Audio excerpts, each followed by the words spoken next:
Things are changing around here. Let's get into this. As you may have heard, I cannot do audiobooks forever. Why? Recently, this one video popped up on my feed called, "Can I read books on YouTube? Can you read books on YouTube?" No, we can't. By the YouTuber English Speaking Practice. I will put a link to his video down below.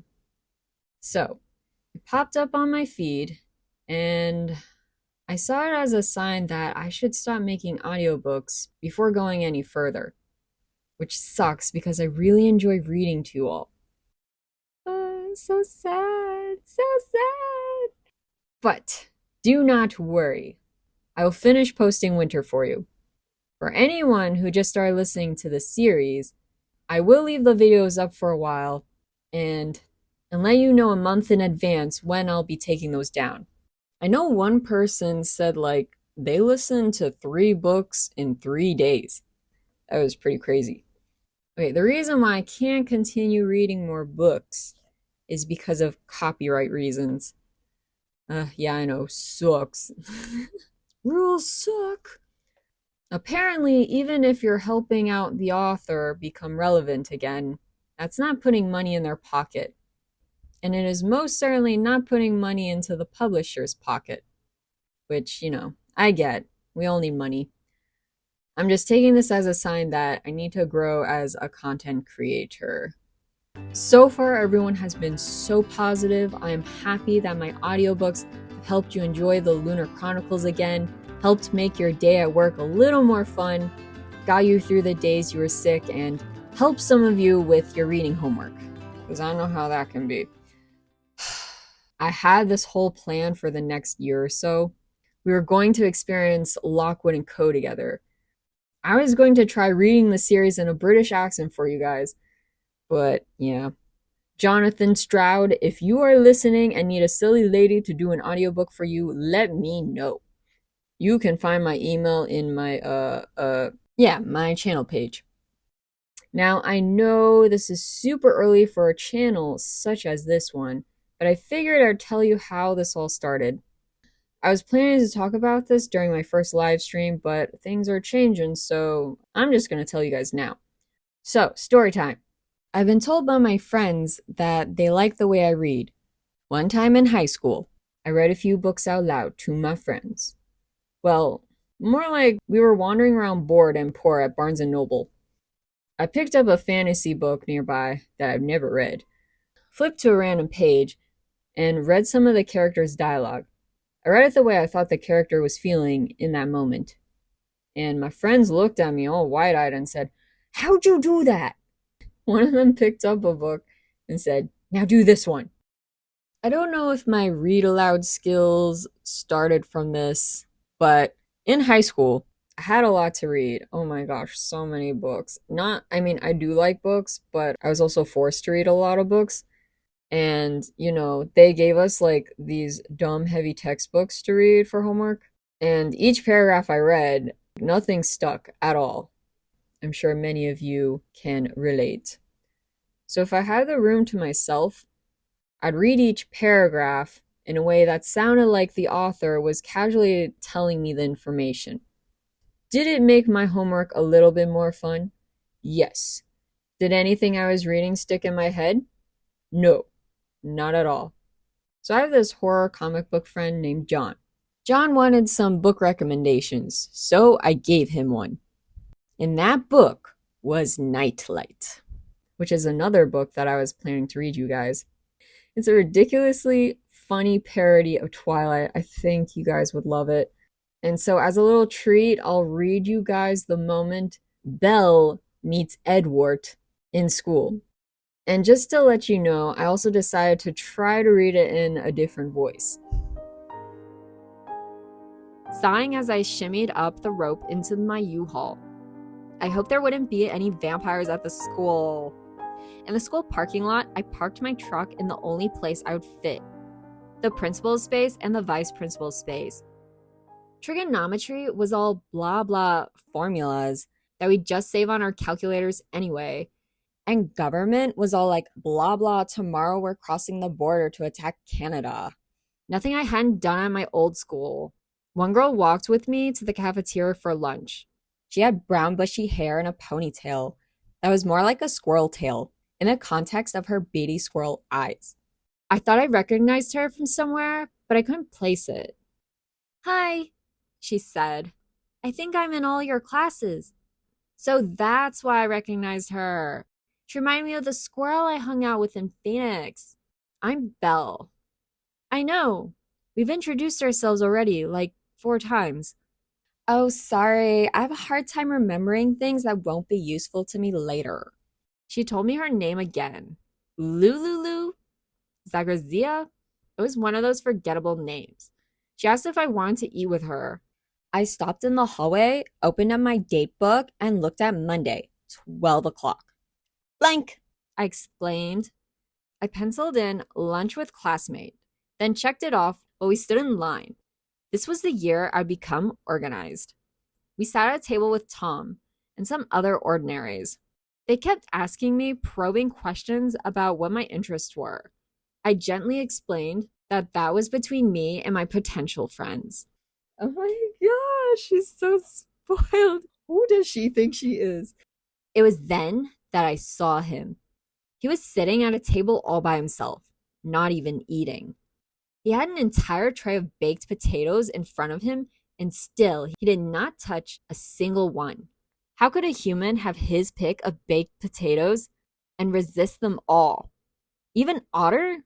He hadn't noticed me. Belle Goose, future Academy Award winner. A computer sat before him on the table. He stared intently at the screen, narrowing his eyes into slits and concentrating those slits on the screen, as if the only thing that mattered to him was physically dominating that screen.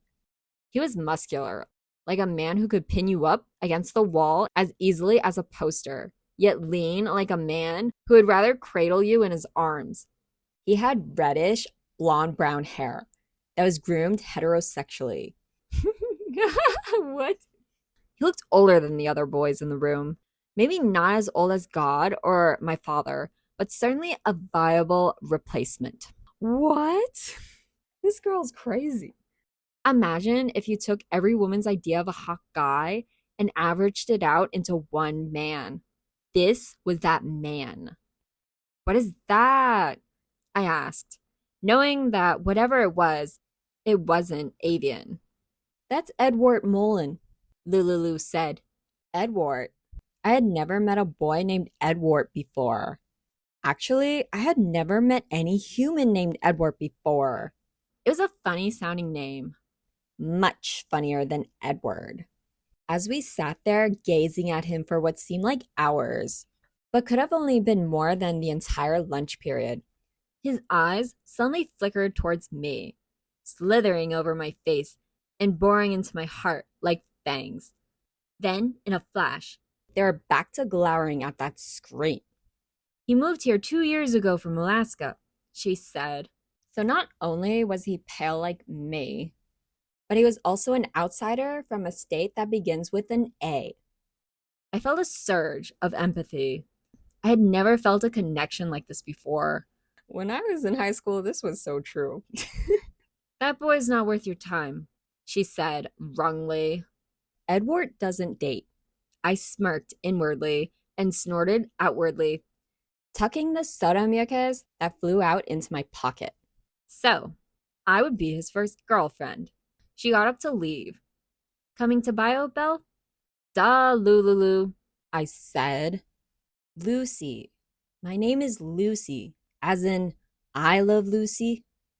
"All right, Lucy, as in I love Edward." Maybe I'm special, but I've always had a knack for remembering numerics. "Trash to the left," I bellowed, throwing out my leftovers, a half-eaten cake. I looked back at Edward to see if he had noticed that I, too, am a disciplined eater. But strangely, he was gone. In the 10 minutes since I had last looked at him, he had vanished into thin air. I turned around just in time to see that I'd missed the trash can by a lot, and my half-eaten cake was flying towards the back of a girl sitting at a nearby table.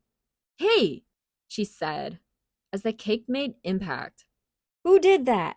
Let's go, I said to Lucy, grabbing her arm and running out of the cafeteria as the food fight began. When Lucy and I got to class, she went to sit with her lab partner, and I looked around for an empty seat. There were two left, one near the front of the room and one next to Edward. Since the front chair had a wobbly leg after I walked past and kicked it in, there was no choice. I had to sit next to the hottest boy in the room. I walked towards the seat, circling my hips and raising my eyebrows. I walked toward the seat, circling my hips and raising my eyebrows, rhythmically, like an attractive person. Suddenly, I was falling forwards, sliding down the aisle from the momentous force of my plunge. Luckily, a computer wire wrapped around my ankle and stopped me from slamming into Mr. Franklin's desk. I quickly pulled it from the wall to untangle myself, stood up, and looked around casually to see if anyone had seen. The whole class was looking at me, but probably for a different reason. I had a hologram patch on my backpack. From one angle, it was an eggplant. From another, it was an aubergine, which apparently is another type of eggplant. Edward was looking at me too. Maybe it was the fluorescent lighting, but his eyes seemed darker, soulless. He was seething furiously. His computer was open in front of him, and the synthesized melody from before had ceased. He raised his fist at me in anger. I wiped the chemical dust off my clothes and sat down. Without looking at Edward, I pulled out my textbook and notepad. Then, without looking at Edward, I looked at the board and wrote down the terms Mr. Franklin had written. I don't think other people in my situation could do quite so many things without looking at Edward. Facing straight ahead, I let my eyes sort of slide to the side and study him perpetually, which doesn't count as looking. He had moved his computer to his lap and resumed playing his game. We were sitting side by side at the lab counter, yet he hadn't started a conversation with me. It was as though I hadn't applied deodorant or something, when in reality, I had applied deodorant, perfume, and Febreze. Was my lip gloss smudged or something? I took out my compact mirror to check. No, but I did have a few developing pimples, up by the hairline. I picked up a pencil on Edward's desk and pressed it against the soft, supple flesh of my face. Ew, that's his pencil. Stop it. What are you doing? They were the projectile kind. Satisfaction attained. I turned to thank him kindly for the use of his pencil, but he was looking at me in horror, his mouth agape, an open invitation to all sorts of airborne organisms like birds. He gaped. He grabbed the pencil and started wiping his hands with baby wipes and rubbing the pencil with Purell. Then he drew a circle around himself in chalk and returned to copying notes from the board, singing this jingle amiably to himself. Germs contagious, contagion alert, but Edward and Purell are stronger than dirt. Would have been a fun book to read to you guys. Back on topic. So, you know when you tell a friend about a movie or a TV show they should totally watch, and, they just never listen to you? I realized that the only way my friend John, the horror comic book guy, was going to read Nightlight was if I made an audiobook for him. And that's what I did. I read it just like how I'm reading the Lunar Chronicles to you guys, in character, but having to comment here and there about the story. Each time he finished a chapter, he would ask me when I would send him the next part. By the time I finished recording all of the chapters, he kept saying I should do an audiobook YouTube channel, and I kept saying no, which I will explain more soon. So this part of the story is, very cliche. As you already know, the job market sucks out there. I've done a lot of stuff for free, hoping it would build my resume and lead to something big, as if I would have this amazing underdog story. So far, it hasn't happened. Let's just say it's not my time yet. Not my time. And for anyone else in a similar situation, it's okay. It's not your time either. It's fine. You will get there. But does that mean you should rot in your bed? No way. My advice to you is do what you can with what you have. And that's what I have to constantly tell myself every day. Don't worry, it'll all work out for us if we just keep on going. Think about Mulan. Do you think Mulan gave up just because she wasn't as fit as the other guys? No way. She worked hard even though she wasn't getting paid. At least I don't think she was getting paid. The point is, be a man, guys. You got this. I know, I sound like I know what I'm talking about. But I've definitely whined to my friends and family over the years about how the job market sucks. And I'm sure you're tired of hearing it too. But I just want to add that it sucks, especially if you want to join into the film business. It's saturated out there. Oh my goodness. Yeah, even with YouTube, oh my gosh. A few of my friends and my dad have told me to start a YouTube channel. But in my head, I felt like I needed a team and I would need to pump out high quality scripts for every video. And I'm the type of writer who gets lost in her craft. I get very into the details of stories, and sometimes I don't even finish stories. I have a bunch. I have a bunch of ideas kind of sitting that I know I will get to one day. And like my biggest question as a filmmaker making YouTube videos, like how do you pump out so many videos every month? And I'm thinking more like writing a short screenplay, having actors, producing it, having money to do it. How would anyone do that? So, yeah, every time my friends and my dad brought it up, I would just say, no, I can't do that. No, like I would have to beat everyone on the team to do that. And this was around the same time my friend John, the horror comic book writer, told me that I should do audiobooks. And yeah, I kept saying no because I was hesitant about copyright. But then at the same time, it didn't make sense that there were so many YouTube channels that are like spitting out audiobooks. While this was happening, let me tell you why I chose the Lunar Chronicles. Being jobless and tired of my room, I went to Barnes & Noble. Browsing through what books to read and not buy, I saw Cinder. I never read it before, but I remember when it first came out and seeing the cover on bookshelves. Personally, I thought it would be inappropriate for me as a kid to read because, yeah, from the cover. When I became an adult, I looked at it and wondered what was so great about this book. I read the description and was happy to find it was a future sci-fi story taking place in China. It wasn't some waste of time, scandalous story. So I read the book in the bookstore for free and was thinking, Hollywood needs to stop making dumb remakes and turn this book into a movie.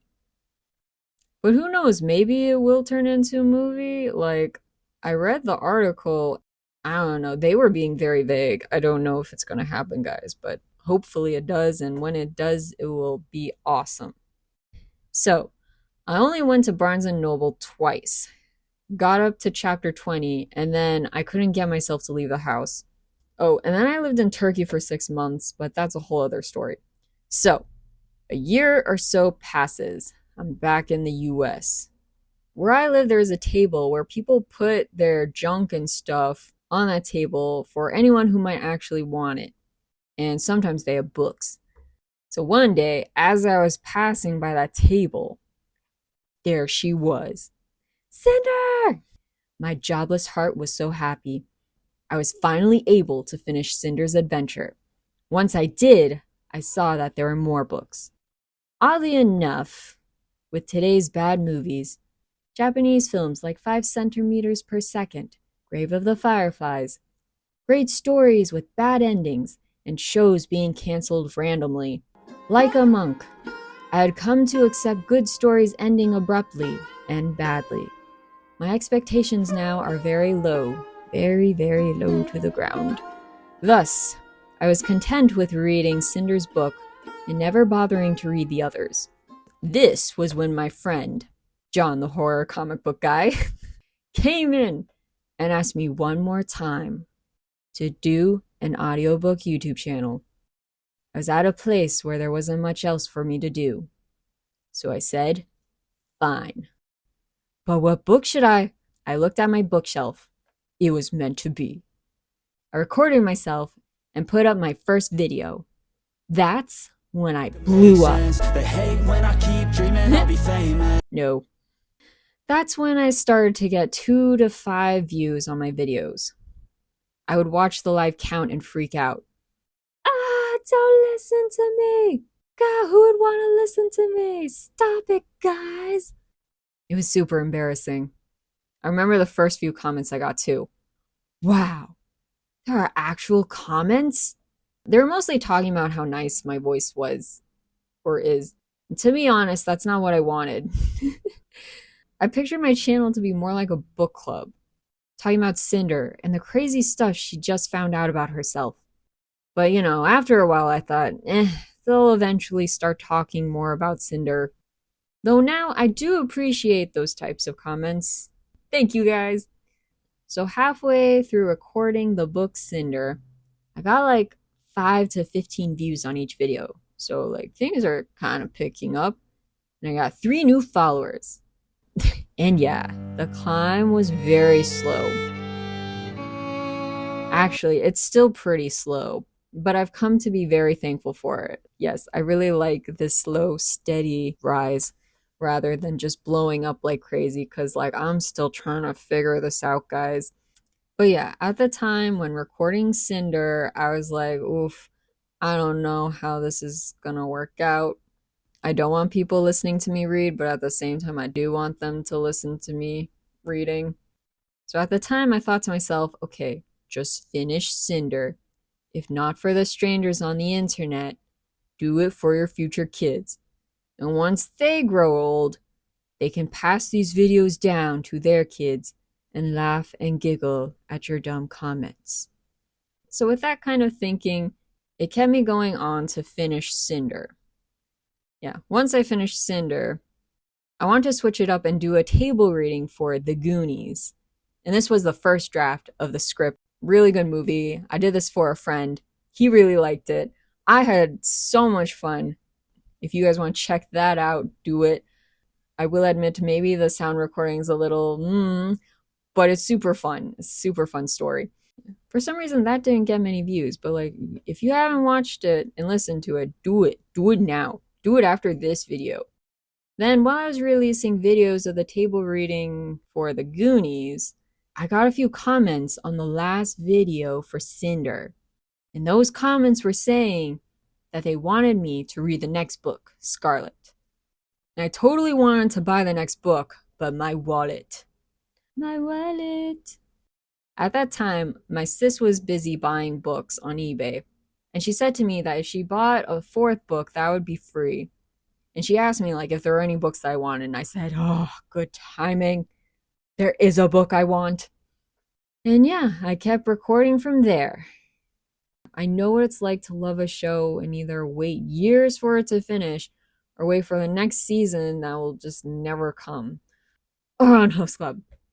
I was and still am committed to finishing the Lunar Chronicles for you guys. So no worries, okay? No worries. Now, I have gotten some comments saying and asking that I read Fairest and Stars Above. I know you guys want me to read those books, but let me tell you why I'm not. Okay, so Stars Above, it has short stories of the different characters, I think from different point of views and certain parts of the story / outside the story / before the story even starts with Cinder. And I feel like that's something, if you're interested in, you should totally read the book. Personally, I'd rather just stick to the main 4 books. Just sticking with Cinder's adventure, with everyone and with her crew. So that's why I'm not going to read to you guys Stars Above. Okay, now for Fairest, I was thinking about it, and I just felt like I had to read the summary online. And I did. And I just didn't like it at all. No. So Fairest focuses on Lavana before she tried to kill Cinder. And honestly, I was like, I don't really care for Lavana. I don't really like her. So when I read the summary, it didn't really make me like her at all. It just made me hate her even more. I don't like how she treated her husband. Just some spoiler alerts. Winter's dad used to be a guard at the Lunar Palace. And Lavana always had a crush on him. And then she found out that he was married and then he had a kid. Once Lavana found out that his wife died, she swooped in and made him marry her against his will with her lunar gift. And then she continues to use her lunar gift on him to sleep with her, which I think is super wrong, like super messed up. And I'm sure, I don't want to think about it, but I'm sure it's like a part of lunar culture to force people to do that kind of stuff. And I don't even want to imagine what else they make other people do. And I don't like those kind of books. No, it's messed up. Even in movies, like I can't watch those kind of scenes. I skip over them. I know it unfortunately happens in the world, but like I don't want to see that. And I don't think anyone else wants to see that. It's just very uncomfortable, very like it makes me angry. It makes me pissed off. Anyways, so I just cannot read Fairest mostly for that reason. And also Lavana, I just hate her. I don't want to read a book to you guys about a character I hate. I mean like Scarlet, she's not as bad. Like she's okay. She was just more dumb. Lavana's just evil and messed up. For anyone else, I don't know how you feel about the book if you have read Fairest. If you want to read it, go ahead, read it by yourself. So that is to answer your questions. And for anyone who also doesn't want to read Fairest, but wants to know what Lavana looks like or like what happened to her that has made her ugly, I'm going to spoil it for you right now. Her sister burned her skin, and so like half of her looks kind of melted and stuff. That's basically it. And I don't think Lavana's parents really paid much attention to her, mostly more towards her sister because she was next in line. I do blame the parents for Lavana being evil, but then Lavana being an adult and all, that becomes all on her. Like that's her problem. She needs to fix that. If you want to read the book, go ahead. I'm not going to stop you. If you like the book, okay. If you're not going to read it, that's cool too. So, moving on. You know the question, what day do most people die and from what? Sheesh, where is she taking us with this? The answer is Monday, by a heart attack. Do you know why? Monday is the day people go back to work and kids go back to school. It's the day people hate. It's crazy how much people don't like work/school, though I totally get it. For jobs and schools, it's obvious there is a better way to do it, but some companies and many schools don't really care, and that's a topic for another video. Anyway, even though I don't work, I like to schedule fun things to do on a Monday for myself. So I thought I'd do the same for you guys. Mondays suck, but they don't have to suck that much. So I do hope my videos have brightened your Monday mornings. And I'm sure at this point in the video, you're probably wondering, like, okay, Emel, what's gonna happen to your channel after the Lunar Chronicles? Well, let me answer that. This channel will still be Stories with Emel, but I will instead focus more on movies, TV shows, and like book reviews. So yeah, reviews, and I'm gonna mix in like some like movie, TV show analysis here and there, maybe some books as well. But we're still gonna be focusing on stories. Yes, stories. I just want to apologize that like I have to stop doing audiobooks. I know it's making me sad just thinking about it. I understand if some of you would like to leave my channel. Don't worry, I'll be fine. It's not like I'm gonna miss you or anything. Yeah, but really, it's up to you. But for those of you who decide to stick around, and see how this goes. Like, I want to thank you for giving me a chance. I want to thank everyone who's followed me thus far. I really appreciate your support, your comments, your likes, your shares, everything. As a filmmaker, I've tried to get myself out there. I've had to put my dream on hold to help my dad out with his dream, and his dream is to help his family and many others. I'm sorry, I'm just going to stay on topic. So, anyways, I'm finally doing something that I enjoy doing and at the same time contributes to other people rather than just me doing things that I like for myself, which can be fun at first, but after a while it's like I'm making things but no one's enjoying them. It's just me. It's not as fun. And I want to thank you guys again for your positive comments and for watching my videos. Like, I've seen a lot of haters and trolls on social media. I know you guys have too. But like, I just want to say, like, you guys are pretty awesome. Super awesome. I hope you all enjoy what's to come. I will do my best. See you guys next time. Laters!